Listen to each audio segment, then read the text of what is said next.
Hello, friends. Welcome to the session. Today, we will be discussing about a very important issue of solid waste management. As we all know, that solid waste has become a challenge not only for India but across the globe. Today, we have with us Dr. Deeksha Dave. She will be enlightening us more about on this issue. Welcome to the session, ma'am. So, we all know that solid waste is becoming challenge in our day-to-day life. So, first we have to know what is this solid waste. Ma'am, can you please tell us what this solid waste is all about? Thank you, Bhuvan, for inviting me for the session. As you have asked, what is solid waste? Solid waste is something which comes out from n number of sources. As it is like, solid waste is that which is the unwanted or the useless substances that are coming out from various activities. Whatever the activities that we do or production that we do, it is always accompanied by some other kind of the waste substances associated with it. Now, these waste substances depend upon the source from where they are coming, they vary. And likewise, we have the municipal solid waste, we have the horticultural solid waste, we have industrial, we have biomedical, electronic waste, and so on and so forth. So, these are the type of the different types of solid waste that are generated from various activities. Now, why the issue has become so much of discussion point today is that the volume of waste has been increasing manifold. It is because of the fact that there is increase in population. When the population increases, there is demand of more number of products. Then there is increase in the economic growth also. There is, lot of consumerism is there, increase in the purchasing power of the people. So because of that, what is happening is that there is lot amount of solid waste generation in the country as well as in the world. So it is predicted that India generates alone, it is generating 62 million tons of solid waste annually. And by 2035, it is expected to reach 135 million tons. And God forbid, by 2050, it is expected that it will be crossing around 450 million tons. Now, can you imagine this kind of waste when it comes out, when it is being dumped on the land, it will be equal or more than the size of Chennai, Hyderabad, and Mumbai put together. That is the thing which disturbs. The disturbing fact is that. And according to the latest World Bank report, it is as said that India is a leading producer of solid waste in the world, leaving behind the United States. So this is how we put it. So solid waste is something coming from various sources and increasing in volume, and also the composition of the waste has been changing over the past few years. That is very alarming situation, ma'am. So, if we talk about generally about the solid waste, we generally talk about the plastics and the polythenes which emanate from our houses and households. But can you tell me, and also our viewers, what are the various types of solid waste? Yeah, very true. You have said that whenever we talk about solid waste, the plastic takes our major point of discussion and deliberation. We mostly think about the plastic waste. Yes, it is one of the most important constituent. Plastic is everywhere. It is choking our rivers. The drains are full up of plastics. Even in the stomach of animals, you will find the plastics. So this is something that is really crossing all the limits. It is everywhere. And what is disturbing fact is that plastics do not degrade over millions of years. So that is something which is very disturbing.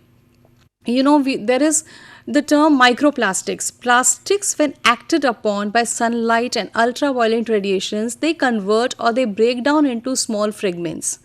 When these small fragments are there, further action breaks them into further small particles, and this is how the microplastics are formed. You will be surprised to know that plastics are there also in the air that we are breathing.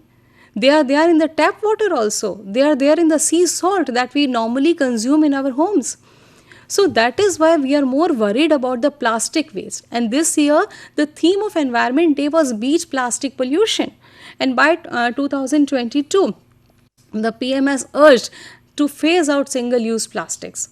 So no doubt plastic is it is encroaching upon every system of living beings. Then we have the sanitary waste. Normally it was put under the household waste only. It includes the sanitary napkins, the diapers, syringes, razors, etc. Due to their chemical nature, it is very dangerous to dispose as such when you break them.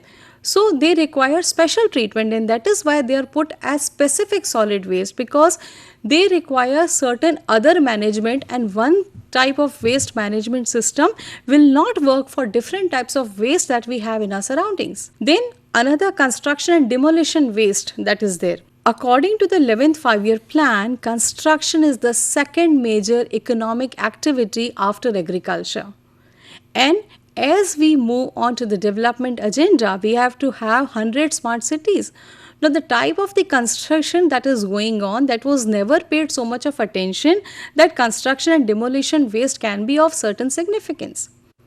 In cities, we have low-lying areas, and these are the favorite places where the construction and demolition waste is dumped. You will find the disappearance of urban water bodies.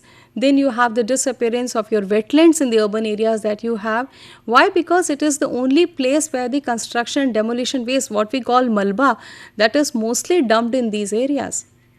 So therefore, this also needs special attention, and because of the increasing urbanization, we are going on to construct lot of flyovers, lot of bridges, lot of other buildings and renovation tasks that are going on, that is releasing lot and lot of these type of waste into the environment. And then it is the electronic waste, that is the waste from the electronic and electrical equipments that we put it as. India is the 5th largest producer or generator of electronic waste in the world, and Delhi has the largest market of scrap industry where the electronic waste is being recycled.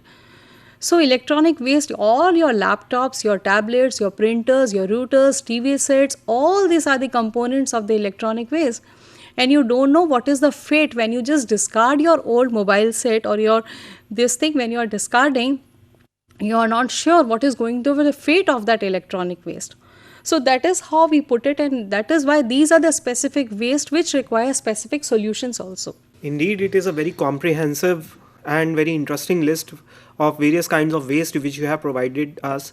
So, ma'am, once Kabadi wala picks the waste from our households, can you tell us where this waste finally lands up and what happens to this waste which is coming from our households? Yeah, Bhuvan, very true. We hardly pay attention to the fact that when we put our waste of household things in a kuda kachra, when it goes on, we don't know what happens to it. A plastic bottle which you take for this thing, it takes more than 500 years to degrade if it is so. So where does it, all the waste is going? That is simply, where does it go? It is sometimes burnt, it is sometimes put on the open spaces, it is sometimes thrown away in whatever the places you find, but mostly the landfills are the places where you dump all the type of waste. A landfill is an area where it is dug and the waste is dumped into it, and it is covered by soil or any material. Now these landfills are not using, at present there are no safety and the sanitary standards let for the landfills, because ideally landfills should have a cement or any non-permeable material below it, so that whatever the waste that is being dumped into it, when it is acted upon or when it is decomposed, it does not leach any harmful chemicals into the soil or to the underground water which is in the nearby areas. But however, this thing doesn't have, and therefore we have the certain problems related to the groundwater pollution and the soil pollution. Then for several other types of the waste, for example the biomedical waste, we go for the option of incineration, but that is also related with kind of pollution, because one type of pollutant converts into some other type of pollutant. And the oceans, as you know, at present it is estimated that by 2050 there will be more plastic in the oceans than we have the fish. And that is why oceans, they are just choking with different types of toxic chemicals into it.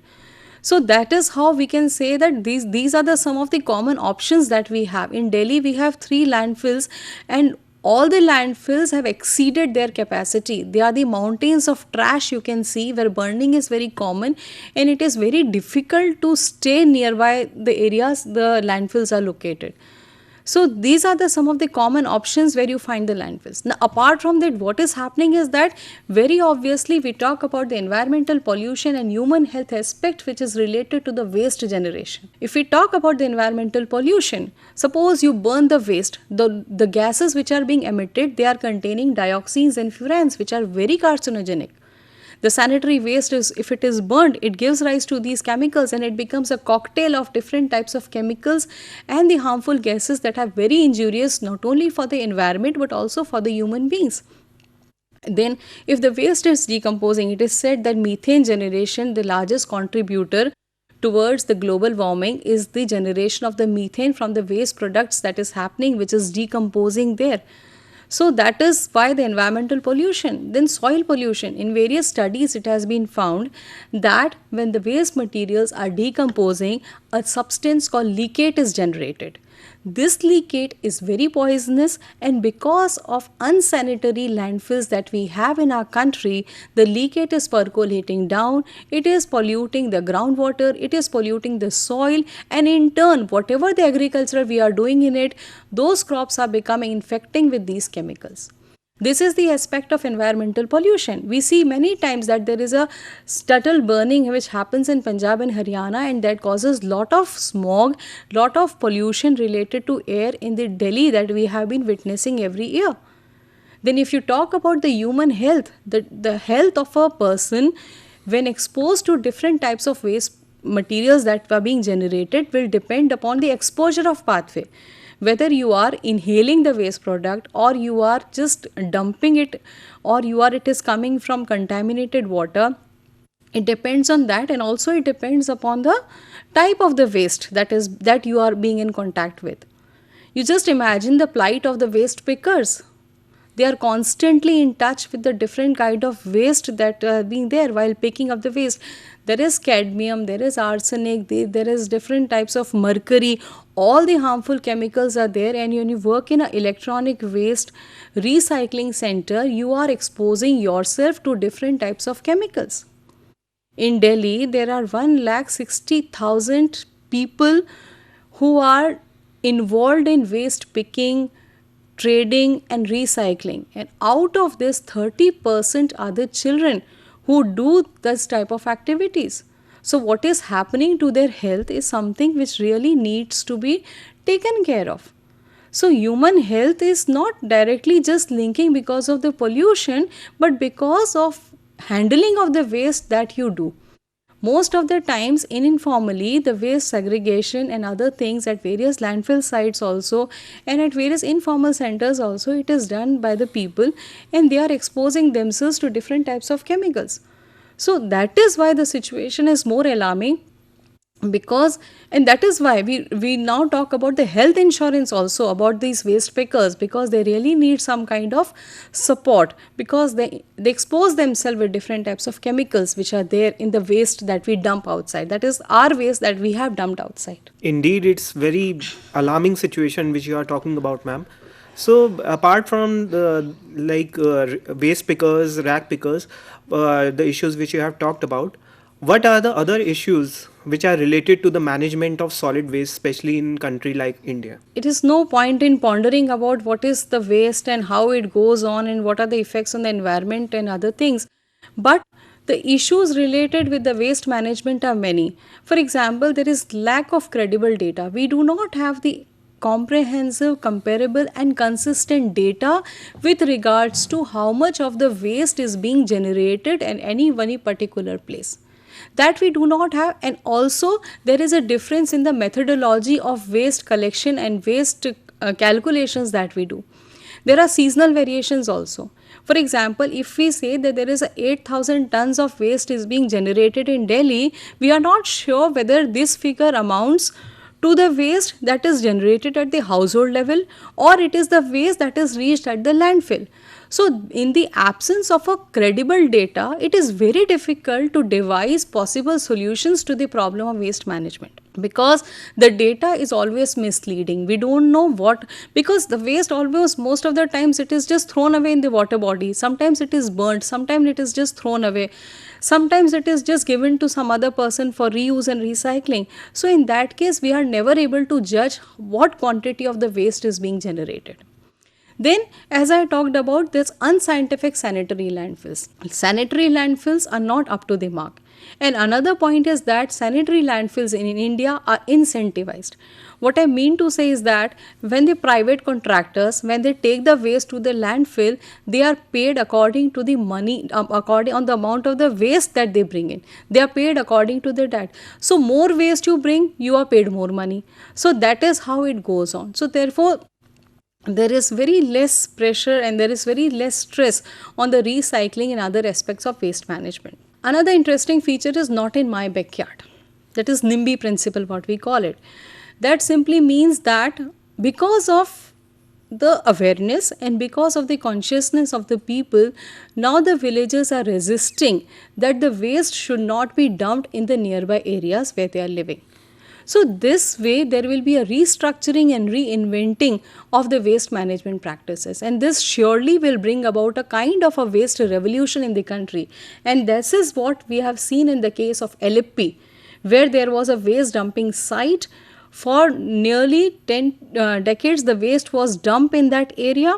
The villagers protested in 2012, and then the decentralized waste management system, which is the pioneering work of the people who are living in the LAP, came into force. So that means that NIMBY principle will definitely bring about a change. Then there is a constraints of urban local bodies. Urban local bodies are meant to collect, segregate, process, transport, dispose, and finally recycle the waste whatever are there in it. But most of the people, we do not have a certified waste management professionals, and most of the budget allocation is only for collection and the transportation of the waste. Very few is left for the disposal of the waste. So in that way, it doesn't meet all the requirements that we have, and the waste remains untreated, it remains unsegregated, and it doesn't fulfill the objectives that we have set for the waste management. Then, as it is said, unsegregated waste. When the waste is not segregated into dry waste and the other domestic hazardous kind of waste, when it is mixed, it is very difficult to set up a proper waste management system for it. It is very expensive also. It is said that if you are able to take the recyclables from the waste management sector is going to be 13.6 billion by 2025. We have to utilize this thing, and we have to move from linear to circular economy, because so that whatever we are producing, the end products, we are able to utilize them in some form or the other. So in that way, we have to come out for the solutions also. And the solutions is, as it has been, segregation of the source is very important. It is also a mandatory feature as per the Municipal Solid Waste 2016. Zero landfills, it is said that only non-reactive, inert substances, non-combustible, non-biodegradable substance should go into the landfill. Extended producer responsibility is there, by which the producers or the companies are held responsible so that they can find solutions for the post-consumer goods. And active participation is a must for all the stakeholders so that they can play an important role in the waste management. I think that is this thing, and initiatives has been taken by the government.